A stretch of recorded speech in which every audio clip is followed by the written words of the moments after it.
Hello, this is Pastor Rick, and I want to welcome you to the Sunday Forum for this Sunday, December the 7th, where we continue in our series, Living Among the World Religions in Advent.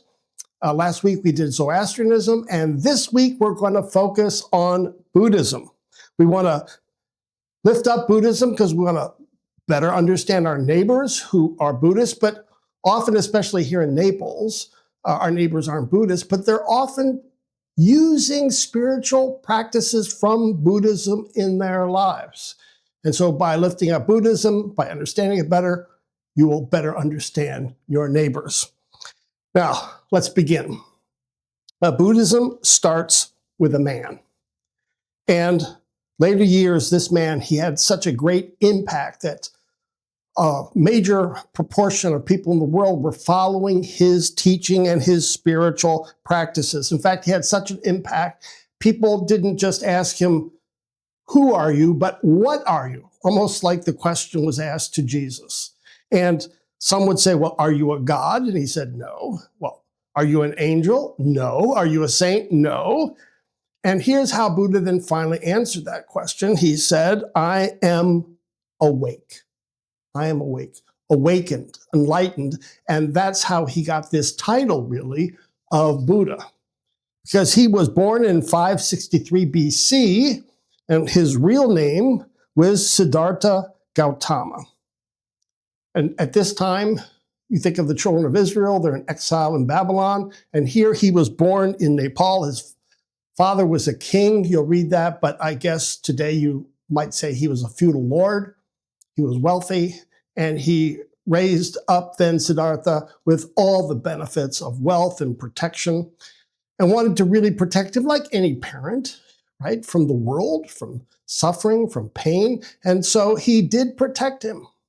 And here Siddhartha was set up with a princess he married.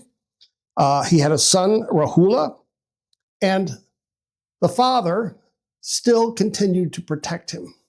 Didn't want him to really see all the pain and suffering and the people growing old and dying. And so with that protection, the way the story goes is all of a sudden, Siddhartha goes out into the world and has 4 visions. And these 4 visions change him. And all of a sudden he sees an old man, he sees age, he sees disease, he sees pain, and he sees death. And this sends him into an emotional tailspin, really. And now he has to figure things out. And so he kisses his wife and son goodbye, and he goes out and goes on this quest, really, to discover what was the basis of life. And he goes to Hinduism, and he practices asceticism, almost dies. And then he discovers one day he is enlightened under this bo tree, and he receives these insight into the 4 truths, which are so important for him. The suffering is at the root of the world. What are the causes of suffering? Number 2, 3, that can there be an end to suffering? He says yes. And then the 4th is, what is the path to end all suffering? And so with this teaching, he becomes magnetic, he becomes popular, he gathers people around his teaching, and he changes the world. So here we want to show a video of someone who is practicing Buddhist practices, and he's going to present it in a way that a lot of your friends experience Buddhism as well. So now watch this video and see what you can learn about how your neighbors might be practicing Buddhism. Enjoy. I spent 1 full month studying his religion, Buddhism. Namo Buddhaya. I read Buddhist books. I talked to Buddhist monks, and I visited Buddhist temples here in Nepal, where Buddha himself was born. And I discovered that I am secretly Buddhist, and you are secretly Buddhist. But first, some background. I am on a 6-month challenge to study 6 top religions, 1 every month: Buddhism, Hinduism, Judaism, Christianity, Islam, and even atheism. This is the story of what I learned from Buddhism. What I learned from Buddhism. Buddhism started with this man, Buddha. He was born right here, in this exact place in Nepal, 2,500 years ago. And today, more than 500 million people follow his wisdom.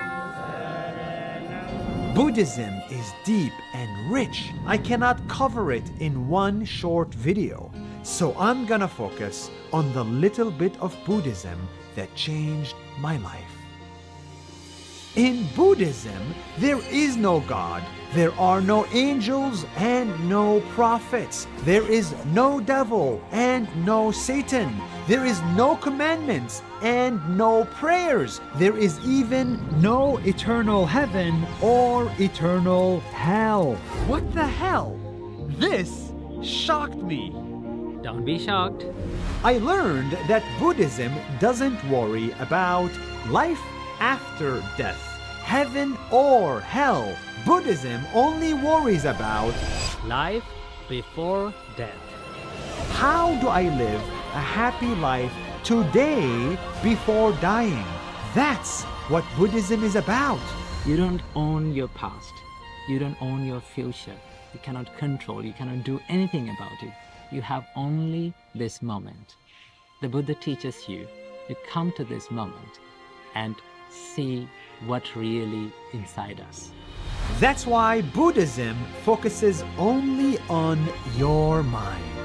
Your mind is your God. It is the source of all happiness and sadness, of all good and evil. If we can control our mind, we can be happy. The mind is everything. What you think, you become, the Buddha said. That is the core of Buddhism.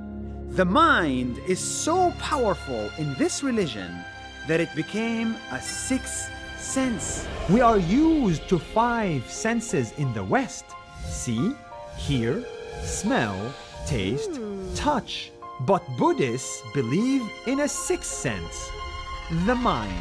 We have 5 senses. Everything is linked by mind. That is why we need to focus on our mind in Buddhism. The Buddha said, when your mind is pure, the happiness and the joy follows like a shadow that never leaves you. Buddhism is full of wisdom. When you read the religious books, you'll get the step-by-step guide on how to control your mind and make it happy. Yes, Buddhists think it is possible to live a happy life today. This is how. So how can my mind be happy and pure? The Buddha teaches you that let go of the attachment and then you will be happy. Let go of the attachment. Yes. Let go of attachments. Turns out our mind gets sad when it gets attached. You get attached to money, to people, to emotions. And when your money is gone, then you suffer.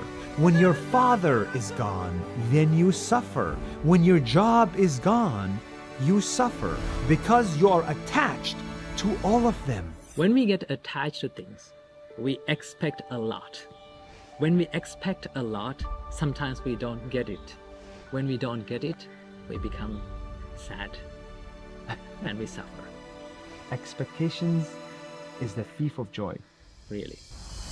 Buddhism teaches us not to get attached because in life, nothing lasts forever. Our parents, they don't last forever. Our job, it doesn't last forever. Our nice car, our country, our money, everything will be gone one day. Is there anything that's not subject to change? Yes, What is it?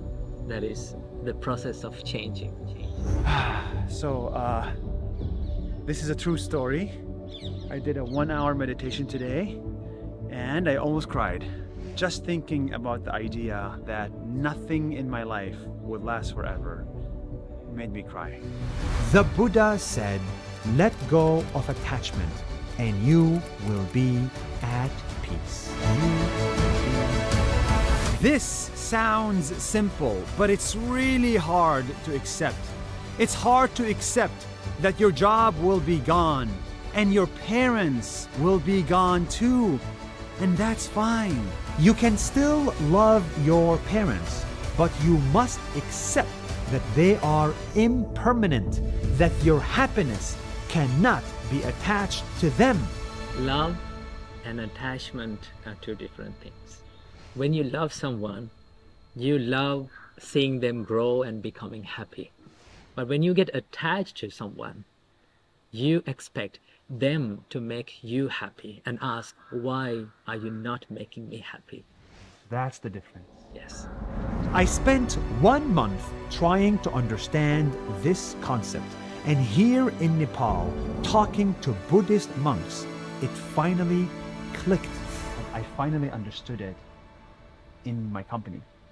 People coming in and leaving the company. It's hard every time to see somebody come, and then after 2 or 3 years, they leave. Every person that I work with, I'm not gonna work with forever. And I didn't realize that until recently. You have to be like a tree. Think of your company like a tree, a big one. The birds come and they eat the fruits and they be happy and they go. But tree stays the same as the big tree, tall and profound and evergreen. Bruce Lee says, be like water. In Buddhism, be like a tree. Buddhism taught me that happiness does not come from the outside. It comes from the inside. It has always been inside of us, here. And the best part about Buddhism is that you don't have to convert to it. It is not just a religion, it's also a philosophy, a way of life. Take what you want from it. Dalai Lama once said that do not try to use Buddhism to be a better Buddhist. Try to use Buddhism to be a better version of what you already are. If you understand the power of your mind, you can become a better Muslim, a better Jew, a better Christian, and even a better atheist. And that is the beauty of Buddhism. It can help all of us become better humans.